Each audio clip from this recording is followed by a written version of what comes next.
খোকারুক্তি চুক্তি ভবানী প্রচার মজুমদার মাকে দিকে বললা ছেড়ে 4 বছরের বিয়ে সত্যি বলো কোত্থেকে মা আমায় এনেছিলে মুচকি হেসে মা বললেন চড়ক পুজো দিলে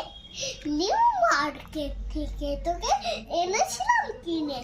বললে বিলে চড়ক পুজোয় ঠিক ধরেছি আমি বুদ্ধি আমার আছে যত কুড়ি না বাদের আমি ছি ছি এতই কৃপণ তুমি চৈত্র মাছের ছেলে সচ্চা দামে দিদা ছেলে আল্লে কিনেছিলে তাই তো আমার আঙুলগুলো এমন ছোট বড় হাফ দামেতে কিনলে জিনিস হবে এমন তোর